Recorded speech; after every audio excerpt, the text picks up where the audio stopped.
আমার ছাদে আজকে ঝাড় দেওয়ার পালা। দেখি ছাদটা বিকাল থেকে আমি খুব সুন্দর করে ঝাড় দিয়ে দেবো। এখন এদেরকে ডিস্টার্ব করবো না, এই গাছগুলোকে, কারণ কি রোদটা এখন প্রচুর। আর নেট আনা হয়ে গেছে, আজকেই নেট দিয়ে দেওয়ার ব্যবস্থা করব। আজকে পুরো নেট দিয়ে দেওয়ার ব্যবস্থা করব।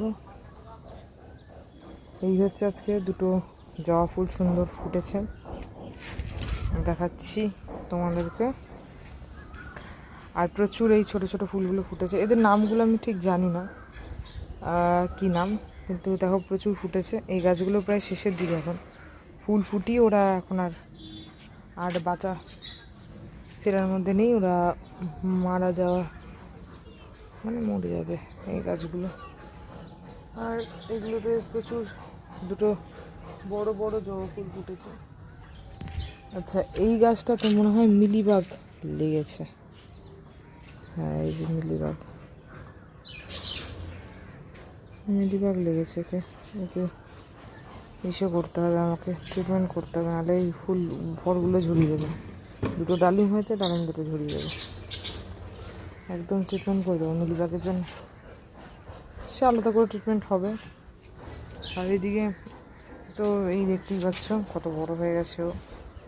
আর আস্তে আস্তে আমি যে কাটিংগুলো বসিয়েছিলাম, সব থেকে বড় কথা হচ্ছে এই কাঠগোলাপের কাটিং। যে কটা কাটিং বসিয়েছি প্রায় সব কটা কাটিংই সাকসেসফুল হয়েছে। বড় বড় কাটিং দুটো এখনও পর্যন্ত সবুজ সবুজ দেখা যাচ্ছে, আশা করছি ওদের থেকেও পাতা বেরোবে, ওদের থেকে আমি রেজাল্ট পাবো। আর শেড দিয়ে দেওয়ার এই কারণ কি প্রচুর গরম পড়ছে, আগামীতে আরও বেশি গরম পড়বে, গাছগুলো যাতে সুস্থ সবল ভালো থাকে তার জন্য আমি শেডটা দেবো আর করাবো। আর যাতে তাড়াতাড়ি শেডটা দিয়ে দেওয়া হয়, আজকের মধ্যেই হয়ে যাবে কাজটা, আজকের মধ্যেই করে ফেলবো যা করার সমস্তটা। একটা পিঙ্ক কালারের জবাও ফুটেছে, তোমরা দেখতে পাচ্ছ। আর এখানে মাছ রেখেছিলাম, মাছগুলো কিন্তু এই জল গরমের জন্য না বেঁচে নেই, মারা গেছে সব কটাই।